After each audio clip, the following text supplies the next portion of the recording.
안녕하세요. 광의병원의 박경호 원장입니다.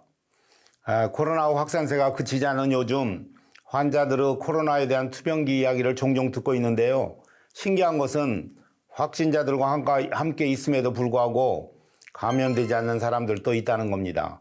오늘은 이에 대한 이야기를 들려드리도록 하겠습니다. 보통 코로나 감염증이 나타나면 신속 항원이나 PCR 검사를 진행하는데 이 검사 방법은 코 속에다가 면봉을 삽입해가지고 코 전방에 있는 콧물을 채취하는 방식인데요. 코로나는 호흡기 질환이기 때문에 우리가 숨을 들이쉬고 마실 때 코와 입을 통해서 코로나 바이러스가 침투하게 됩니다.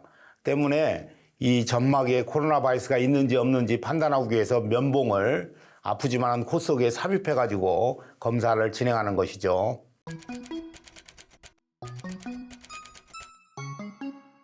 예, 맞습니다. 면역세포는 코, 기관지, 장 등 점막에 광범위하게 존재하고 있는데 이것을 점막 면역이라 합니다. 점막 면역은 무수히 많은 병원군으로부터 1차적으로 방어하는데요. 초기에 코로나 감염을 방어하는데 매우 중요하며 그 역할은 무려 80%에 이릅니다.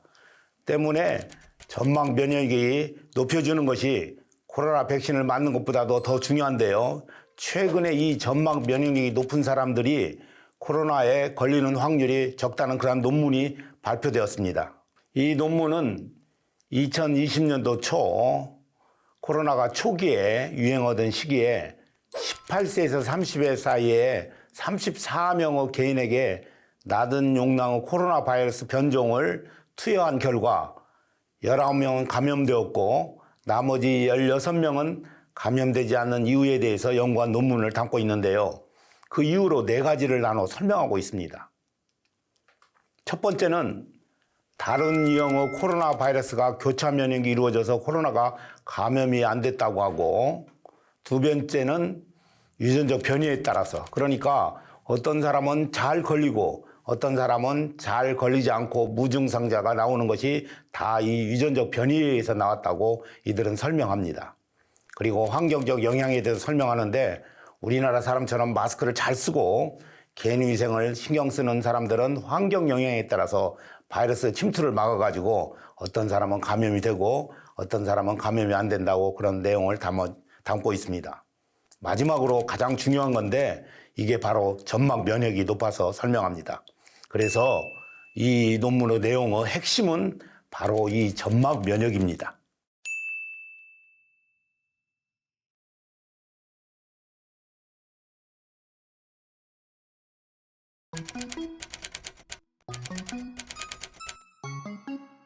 맞습니다. 코로나 바이러스가 호흡기를 통해서 제일 먼저 공격하는 부위가 바로 비강입니다. 코나 비인두 같은 점막인데 그래서 점막 면역이 굉장히 중요한데 코로나 바이러스를 맞이하는 1차 방어막이 코나 비강이나 비인두 점막이기 때문입니다. 코로나 백신을 통해 항체를 만들어내 우리 몸 구석구석의 모든 면역세포를 강화시켰다 하더라도 점막을 공격하는 코로나 바이러스를 막아내기 위해서는 전신뿐 아니라 점막에 특히 더 많은 면역세포가 많이 분포해 있어야 합니다. 건강한 점막은 다양한 병원체를 즉각 방어할 수 있고 항체와 B세포와 같은 다른 면역세포들이 특이적으로 개입하기 전에 즉시 감염에 대항할 수 있기 때문에 굉장히 점막 면역이 중요합니다.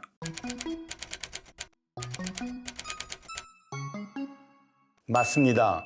이 논문에 의하면 코로나 바이러스에 감염되지 않는 16명의 혈액에서 우리 몸의 대표적인 면역세포인 T세포가 더욱더 유력에 높은 수준으로 존재하는 걸 확인할 수 있었습니다. 때문에 이 논문에서는 비강 백신을 접종함으로써 좀 더 효과적으로 코로나 바이러스를 예방할 수 있도록 점막 면역을 올려주는 방법을 시험 중에 있다고까지 밝혔습니다.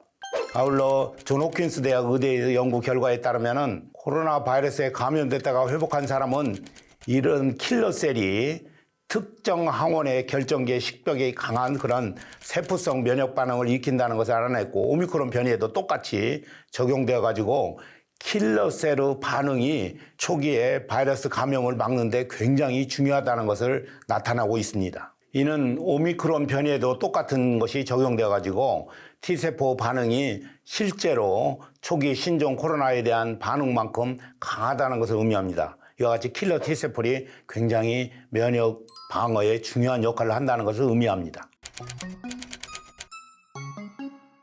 아주 좋은 질문입니다.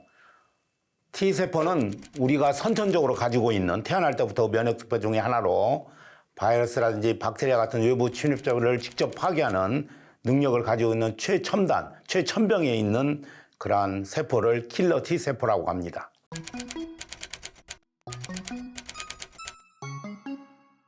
물론 좋습니다. 맞습니다. 킬러 T세포는 점막에 많이 분포할수록 코로나 바이러스 물론 각종 호흡기 질환에 면역력이 높아지는 거죠.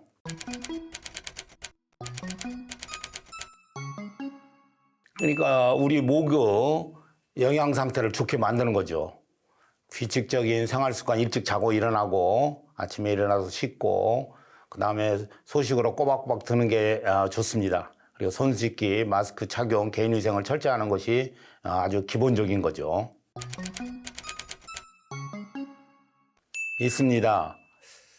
2010년에 우리나라에서 구제역 바이러스가 그 당시에 굉장히 창궐한 시절이 있었습니다. 이때 다른 지역의 소나 돼지들은 구제역으로 인해서 폐사되어 가고 있는데 유독 특정 지역만 구제역 바이러스가 감염되지 않아서 모두 의아한 적이 있었습니다.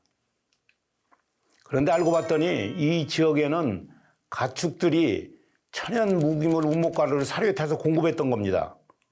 이를 계기로 국내에서 동물 실험을 진행한 결과 천연 무기물 운목가루를 투여하는 동물에게서는 외부 병원체에 즉각 면역력을 가지고 있는 T세포가 많이 활성화되어 있고 면역 글로불린인 일종인 IgA가 많이 활성화됐다는 것을 우리 동물 실험을 통해서 그 당시에 밝혀낸 적이 있습니다.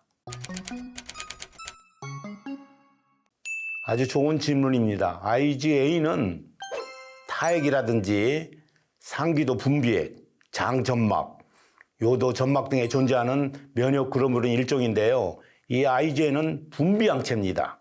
즉 우리 몸에서 분비하는 점막을 통해서 분비하는 항체로서 점막에서 세균 또는 바이러스 감염에 방어에 깊숙이 관여하고 있는 면역 항체라고 보시면 되겠습니다. 코로나의 돌파 감염의 경우, 돌파 감염이라는 것은 면역을 했는데도 불구하고 코로나에 다시 걸리는 것을 돌파 감염이라고 하는데 이런 경우에도 혈청 항체인 IgG와 함께 점막 분비 항체인 IgA도 증가되어 있어 동물 실험 결과와 유사한 그러한 결과가 나오고 있습니다.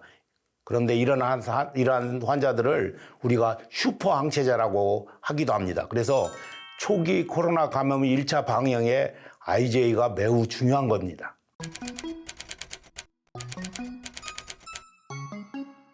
맞습니다. 천연 무기물 운목가루를 더욱더 인체에 접합하게 잘 흡수되도록 미세한 입자로 만든 것이 바로 나노화 무기물입니다. 이것은 우리 몸의 선천적 묘전 기전을 높여주는 MHC2라는 물질이 있는데 이 물질의 발현을 촉진합니다. 따라서 T세포가 활성화되고 외부 세균이나 바이러스를 좀 더 잘 식별해주는 그런 면역력을 높이는 역할을 해주죠. 그래서 IgA를 촉진하여 점막 면역을 높이는 그러한 역할을 동시에 합니다. 그래서 이러한 나노 무기 물질이 IgA와 T세포 활성에 큰 역할을 하고 있는 거죠.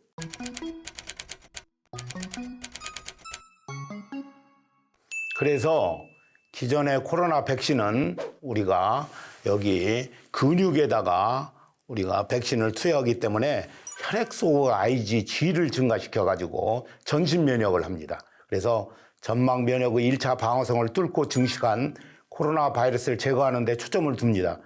이미 코로나 바이러스에 감염된 세포도 파괴하여 추가 증식을 억제하는 그런 원리인데 이에 반해서 코로나 바이러스가 입이나 코, 비강을 통해서 주로 점막에 감염되기 때문에 이제는 이 점막 면역을 높이는 T세포와 IgA를 활성화시키는 그런 백신을 개발해야 된다고 봅니다.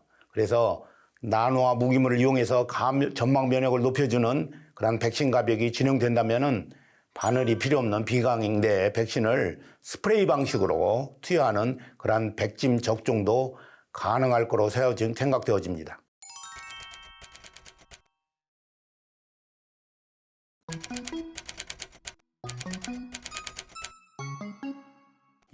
그래서 중요한 것이 면역 항체라든지 면역세포가 아무리 많이 있다 하더라도 열심히 일할 수 있도록 활성화시켜주는 게 중요합니다. 아울러 코로나의 점막 면역 시스템의 가장 중요한 요소는 IgA인데 이 때문에 호흡기상의 점막상에 IgA가 더 많이 만들어내고 더 활성화되는 것이 중요합니다. 그래서 이와 같이 점막 면역의 활성화, 점막 면역을 강하게 만드는 것이 무엇보다도 중요합니다. 실제로 나노화 무기물을 이용해서 구제역 예방 백신을 실험한 결과 실험군이 대조군에 비해서 눈에 띌 정도로 빠르게 IgA가 발현된 것을 확인했고 구제역 예방적신 보호광 백신 접종이 필요한 시점에서는 역시 실험군이 대조군에 비해서 IgA가 높은 활성을 보이고 있습니다. 이 코로나 바이러스는 호흡기 감염입니다. 이 바이러스는 점막세포에 침투해야만 증식이 가능합니다. 따라서 점막 면역을 강화시키면은 코로나 바이러스를 1차적으로 방어할 수 있기 때문에 효과적으로 감염을 막을 수 있는 것을 알려드리며 오늘 점막 면역을 높이는 방법에 대해서 이야기를 마무리할까 합니다. 지금까지 광해병원 박경호 원장이었습니다. 고맙습니다.